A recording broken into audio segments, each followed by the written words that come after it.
एक दिन वसुदेव महाराज श्री कृष्ण जी से मिलते हैं और कहते हैं, कृष्ण, आपका स्वभाव मुझे विचलित मालूम पड़ता है।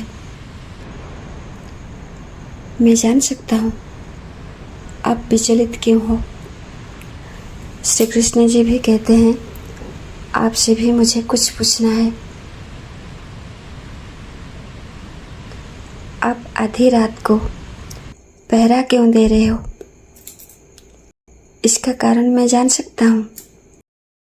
वसुदेव जी कहते हैं, मैं पिता हूँ, मेरा प्रश्न का जवाब पहले दो। श्री कृष्ण जी कहते हैं, एक बड़ी युद्ध का प्रारंभ होने वाला है। बहुत बड़ी युद्ध का प्रारंभ होने जा रहा है। स्वभाव विचलित रहना ये तो प्राकृतिक बात है।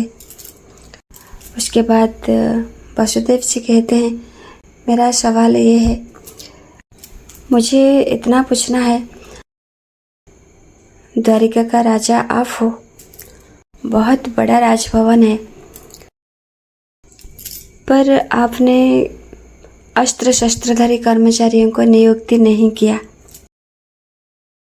बहुत असुरों को वध किया, पर अभी जरासंध और शिशुपाल जैसा असुर अभी तक जिंदा है।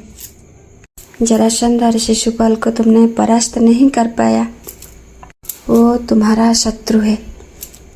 इसीलिए हम रात को पहरा दे रहे हैं, इसीलिए हम रात को चौकीदारी कर रहे हैं, क्योंकि जरासंध यहाँ तक ना आ जाए।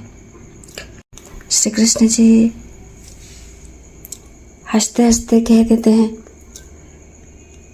बाबा, जरासंध और शिशुपाल अगर यहाँ आ जाएंगे, जरासंध और शिशुपाल अगर यहाँ आ जाएंगे, आप उनको रोक लोगे?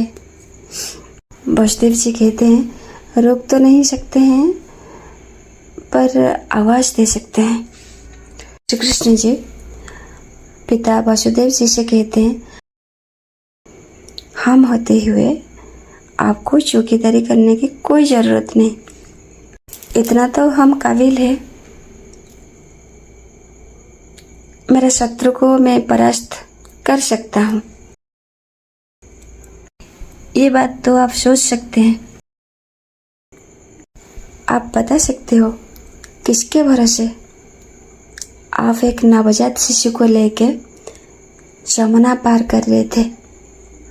किसके भरोसे?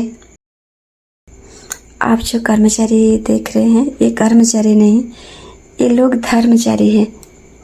कृष्ण का दरबार में सिर्फ धर्म होता है। बाबा, सिर्फ आप मुझे नहीं चुने, ये लोग भी मुझे चुने हैं, इसीलिए ये लोग मेरे लिए काम करते हैं। धर्म से कोई लड़ नहीं सकता, धर्म को कोई विलीन नहीं कर सकता। जरासंध और शिशुपाल मेरा बचपन देखे हैं। जरासंध और शिशुपाल मुझे मामूली सा बालक समझते थे। कंस सेना का आखिरी असुर जरासंध, वो मुझे सामान्य सा बालक समझ के छोड़ दिया था। उसका नज़र में मैं रणछोड़ हूँ। श्री कृष्ण जी कहते हैं, जरासंध बहुत बड़ा असुर है, वो बड़ा मैदान का तैयारी जब तक नहीं करेगा, वो मुझे बुलाएगा नहीं। कृष्ण कहते हैं, ना मैं युद्ध के बारे में सोच रहा हूँ, ना मैं शत्रु के बारे में कभी सोचता हूँ, ना शत्रुता के बारे में कभी सोचता हूँ, ना किसी को परास्त करने के बारे में कभी सोचता हूँ। मैं सिर्फ धर्म के बारे में सोचता हूँ। युद्ध चाहे कितने बड़ी हो, बलिदान चाहे कितनों को मिले, धर्म का रक्षा होनी चाहिए। कंस मामा मुझे मानने के लिए मेरा जन्म से पूर्व योजना बनाई। मेरा 6 भाइयों को मार डाला। यहाँ धर्म मुझे जीवित रखा। मुझे बचाने के लिए एक दैवी शक्ति सामने आई। श्री कृष्ण जी कहते हैं, मैं यहाँ द्वारिका में राजभवन इसीलिए नहीं बनाया, मैं यहाँ खा पी के संसार करूं। मैं यहाँ खा पी के संसार करने के लिए आया हूँ। श्री कृष्ण जी कहते हैं, मैं धर्म को जिताने के हेतु मैं कृष्ण हूँ। ना मैं धर्म के आगे चलता हूँ, ना मैं धर्म के पीछे चलता हूँ।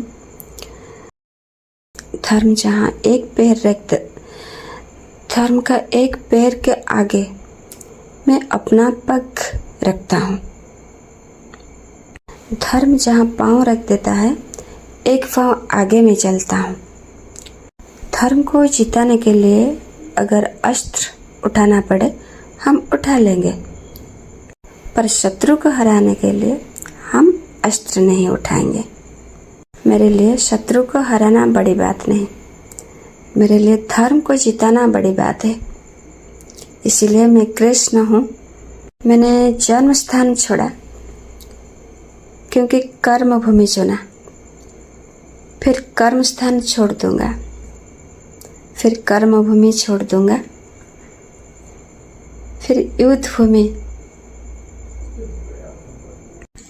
जिसका कर्म धर्म को जिताता है, धर्म उसे चुनता है। जिसका कर्म अधर्म को जिताता है, अधर्म उसे चुनता है। अधर्म की ओर जाने वालों की सखा साथी भी अधर्मी होते हैं।